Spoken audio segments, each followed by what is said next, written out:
Hey guys, so hello everyone, welcome to Valanting Ghost। तो आज हम बात करने वाले हैं 2017 में आई हुई एक हॉरर मूवी के बारे में। इस मूवी का नाम है वेरोनिका। इस मूवी की खासियत ये है कि इसे बेस्ड ऑन ट्रू स्टोरी बताया जाता है। तो IMDb की बात ना करते हुए चलिए शुरू करते हैं।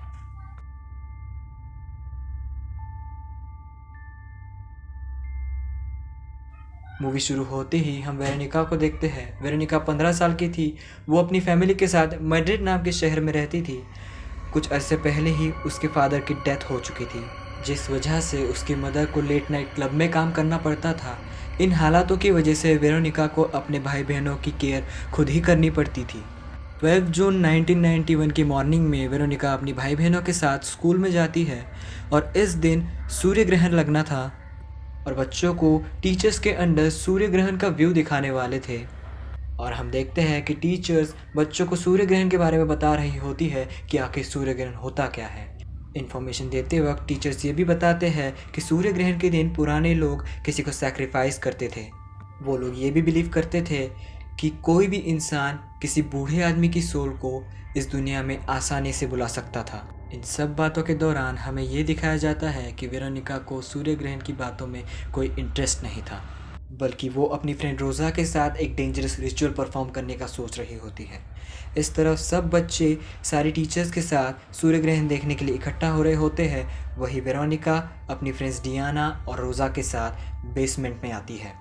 वो लोग ओइजा बोर्ड के साथ रिचुअल परफॉर्म करते हैं। वेरोनिका की फ्रेंड डियाना, जिसकी एक दोस्त की डेथ हो चुकी थी, इसलिए वो उससे कांटेक्ट करने के लिए आई हुई होती है। वही दूसरी तरफ वेरोनिका अपने डैड की सोल के साथ कांटेक्ट करने के लिए आई हुई होती है। रिचुअल शुरू हो चुका था। सबसे पहले वो लोग वेरोनिका के फादर से कांटेक्ट करने की कोशिश करते हैं। उन्हें रिस्पांस मिलना शुरू हो चुका था। सोल्स उनके क्वेश्चन के आंसर करना शुरू कर चुके थे। अचानक से वो कप इतना ज़्यादा गर्म हो जाता है कि डियाना और रोज़ा अपनी उंगली वहाँ से हटा लेती है। इस पूरे रिचुअल को वेरोनिका अकेले परफॉर्म करती है। जैसे ही सूर्य ग्रहण लगता है वो कप फूट जाता है, जिस वजह से वेरोनिका को चोट लगती है और उसका खून उस ओइजा बोर्ड पर गिरता है। वेरोनिका, जो कि चुपचाप एक स्टैचू की तरह बैठी हुई थी, अचानक से ओइजा बोर्ड दो हिस्सों में बट जाता है और उसी वक्त से वहाँ पर पैरानॉर्मल एक्टिविटीज़ शुरू हो जाती है। उसी वक्त डियाना ज़ोर ज़ोर से चिल्लाना शुरू कर देती है। वेरोनिका ज़मीन पर लेटकर कुछ चैंटिंग करती है। रोज़ा वो सुनने की कोशिश करती है। उसी वक्त वेरोनिका काफ़ी ज़ोर से एक शैतानी आवाज़ में चिल्लाती है। फिर हम वेरोनिका को उसके स्कूल के हॉस्पिटल के एक वार्ड में देखते हैं। उसका चेकअप एक डॉक्टर कर रही होती है। डॉक्टर को ऐसा लगता है कि वेरोनिका को आयरन की कमी की वजह से बेहोशी हो गई थी, उसे अपने डाइट पे ध्यान देना चाहिए। फिर वेरोनिका अपने भाई बहनों के साथ घर जाने के लिए बाहर आती है। तब वो नोटिस करती है कि स्कूल में ही रहने वाली एक नन उसे घूर रही होती है। लोग इस नन को सिस्टर डेथ बुलाते थे। यहाँ पर शॉकिंग बात ये थी कि वो नन ब्लाइंड थी, तो वो वेरोनिका को घूर कैसे सकती है। वेरोनिका घर पर पहुंचती है। वहाँ पर भी उसके साथ कुछ न कुछ अजीब होता है। वो डिनर करते वक्त अचानक से फ्रीज हो जाती है। उसके बॉडी पर कुछ अजीब से मार्क्स निकल कर आते हैं। अगले सीन में हम देखते हैं वेरोनिका अपने भाई एंटोनिटो को नहला रही होती है। उसे उसके कमरे से कुछ आवाज़ें सुनाई देती है, तो वो उस आवाज़ों के पीछे जाती है। अचानक से उसके कमरे का डोर लॉक हो जाता है। वो खोलने की कोशिश करती है लेकिन डोर नहीं खुल पाता। वेरोनिका को अपने भाई एंटोनिटो की बाहर से चिल्लाने की आवाज़ें आती है। जब वेरोनिका वहाँ पर पहुँचती है तो उसे दिखता है किसी ने गर्म पानी का नल खुला छोड़ दिया था, जिस वजह से एंटोनिटो की बॉडी बुरी तरह झुलस जाती है। फिर वेरोनिका अपने भाई एंटोनिटो को मेडिसिन लगाती है। उसी रात वेरोनिका एक सपना देखती है जिसमें वो अपने डैड को देखती है। उसके डैड उसे अपनी तरफ बुला रहे होते हैं। अचानक से कई सारे डीमन हैंड आकर उसे खींचते हैं। उसके डैड भी एक डीमन में ट्रांसफॉर्म हो जाते हैं और वो उस पर अटैक करने के लिए कमांड करते हैं। अचानक से वेरोनिका की नींद खुलती है और वो देखती है कि सब कुछ नॉर्मल है। अगले दिन वेरोनिका स्कूल पहुंचती है तो वो देखती है कि उसकी फ्रेंड रोज़ा उसे इग्नोर कर रही होती है। इन सब से तंग आकर वो वापस बेसमेंट में पहुंचती है तो वो देखती है वहाँ पे सिस्टर डेथ भी मौजूद है। सिस्टर डेथ उसे बताती है कि उसने डीमन सोल से कांटेक्ट करके बहुत बड़ी गलती की है, जिस वजह से उसकी फादर की सोल तो इस दुनिया में नहीं आई, लेकिन डीमन इस दुनिया में आ चुका है। वो डीमन हर वक्त वेरोनिका के साथ मौजूद होता है और वो इस वक्त भी वेरोनिका के साथ मौजूद है। इन सब बातों के अलावा सिस्टर डेथ ये बात भी रिवील करती है कि जब वो इन सब चीज़ों को देख सकती थी तब उन्होंने इन सब से तंग आकर अपनी खुद की आंखों को नुकसान पहुंचा लिया। लेकिन फिर उन्हें एहसास हुआ कि इन सब चीज़ों को देखने के लिए इंसानी आंखों की ज़रूरत नहीं। फिर सिस्टर डेथ वेरोनिका से कहते हैं कि तुम्हें खुद ही अपने भाई बहनों की प्रोटेक्शन करनी पड़ेगी। इन सब इंसिडेंट्स के बाद वेरोनिका अपने घर पर हर जगह प्रोटेक्शन सिंबल्स बना देती है, जिसकी वजह ये थी कि वो उस डीमन को खुद से दूर रख सके। लेकिन ऐसा कुछ नहीं हो पाता और वो डीमन सारे सिंबल्स जला देता है। इन सब के दौरान हम देखते हैं कि वो डीमन वेरोनिका की छोटी बहन को गला दबाकर मारने की कोशिश करता है, जिससे वेरोनिका की छोटी बहन काफ़ी डर जाती है और वो कहती है कि कोई और नहीं, वेरोनिका ही उसका गला दबा रही थी। फिर वेरोनिका उसे समझाती है कि हमारे घर कोई डीमन आ चुका है और वही ये सब कर रहा है, वो तो अपनी छोटी बहन को बचा रही थी। उसी रात को वेरोनिका एक सपना देखती है जिसमें वो अपनी छोटी बहन को देखती है जो उसे काट काट कर खा रही होती है और उसका छोटा भाई एंटोनिटो उसे गला दबाकर मार रहा होता है। उसकी मॉम उसे डांट रही होती है। इन सब से डर के वेरोनिका जाग जाती है।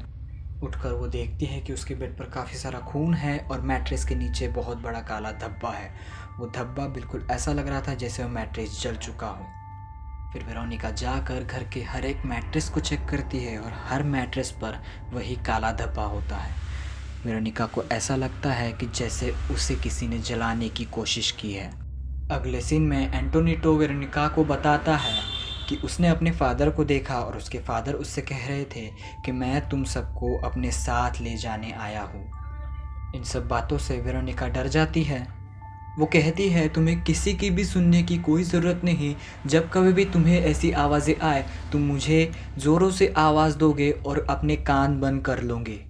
फिर वेरोनिका सिस्टर डेथ के पास पहुंचती है। वो उनसे पूछती है कि इसका क्या इलाज है, तो सिस्टर डेथ बताती है कि तुमने रिचुअल अधूरा छोड़ दिया था, जिस वजह से वो डीमन यहाँ पे आ तो गया लेकिन वो वापस नहीं गया, इसलिए तुम्हें वो रिचुअल कंप्लीट करना होगा, तभी वो डीमन इस दुनिया से वापस जाएगा। फिर वेरोनिका उसकी फ्रेंड रोज़ा के पास पहुंचती है। वो कहती है कि हमें रिचुअल कंप्लीट करना होगा, लेकिन रोज़ा इनकार कर देती है, जिस वजह से वेरोनिका अब अकेली पड़ जाती है। वो फैसला करती है कि वो अपने भाई बहनों के साथ इस रिचुअल को पूरी तरह कंप्लीट करेगी। वो ऊजा बोर्ड को वापस ला कर जोड़ती है और अपने भाई बहनों के साथ रिचुअल करने की तैयारी करती है।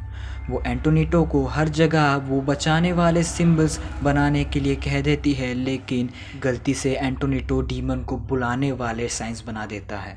वेरोनिका उस डीमन को ये दुनिया छोड़ जाने के लिए कहती है, लेकिन वो डीमन नहीं मानता। वेरोनिका कई तरीके ट्राई करती है, लेकिन वो डीमन उन्हें नुकसान पहुंचाने की कोशिश करता है। वो डीमन फुल फॉर्म में वेरोनिका के सामने आता है और अटैक करता है। वेरोनिका पुलिस को कॉल करती है। उसी दौरान डीमन एंटोनिटो को उठा लेता है। बाकी दो बहनें घर से बाहर आ चुकी थी, लेकिन वेरोनिका फिर से घर के अंदर जाकर एंटोनिटो को बचाने की कोशिश करती है। वो डीमन से सामना करने की कोशिश करती है। फिर पता चलता है कि एंटोनिटो अपने ही रूम में बंद होता है और वो वही करता है जो वेरोनिका ने उससे कहा होता है। वो अपने कान बंद कर लेता है और वेरोनिका का नाम ज़ोर से चिल्लाता है। फिर वेरोनिका को कुछ अजीब सा फील होता है, तो उसे पता चलता है कि वो डीमन ना ही इस दुनिया में, ना ही उसके घर में, बल्कि वो डीमन उसके अंदर था। और यहाँ पर इस बात का खुलासा होता है कि वेरोनिका ने ही अपने भाई एंटोनिटो को गर्म पानी के बाथटब में छोड़ दिया था, और जब वो होश में आई तो उसने उसे बचा लिया और उसने ही अपनी बहन को गला दबाकर मारने की कोशिश की, और जब उसे होश आया तो वो रुक गई। उसके घर में जितनी भी पैरानॉर्मल एक्टिविटीज़ हो रही थी उसका कारण सिर्फ और सिर्फ वेरोनिका थी, और उस डीमन का इंटेंशन सिर्फ और सिर्फ वेरोनिका की सोल को काबू करना था। जब वेरोनिका को इन सब बातों का एहसास होता है तो वो एक शीशे का टुकड़ा लेकर खुद का गला काटने की कोशिश करती है, लेकिन वो डीमन उसे रोक लेता है और उस पर हावी होने की कोशिश करता है। तब पुलिस भी वहाँ पे पहुँच जाती है और वो देखती है कि वेरोनिका हवा में लेविटेट कर रही होती है। पुलिस ये सब देखकर काफ़ी शॉक में होती है और तभी वेरोनिका नीचे गिरकर बेहोश हो जाती है। पुलिस एंटोनिटो और वेरोनिका को हॉस्पिटल ले जाने के लिए एम्बुलेंस में बिठाते हैं और डिटेक्टिव वेरोनिका के घर की इन्वेस्टिगेशन कर रहे होते हैं। तब उनकी नज़र पड़ती है वेरोनिका की फ़ोटो पर, जो अचानक से जलने लग जाती है, और तभी उन्हें इस बात की इन्फॉर्मेशन मिलती है कि वेरोनिका अब नहीं रही, वो मर चुकी है। फिर वो डिटेक्टिव इस केस पर अपनी एक रिपोर्ट तैयार करते हैं जिसमें वो क्लियरली मेंशन करते हैं कि इन सब इंसिडेंट का कारण एक डीमन था जो कि एक इनकम्प्लीट रिचुअल की वजह से हमारी दुनिया में आया था। And the shocking news is this कि ये ऐसा पहला केस था जिसमें कोई डीमन इंट्रोड्यूस किया गया हो। तो ये थी 2017 की एक सुपर नेचुरल हॉरर मूवी।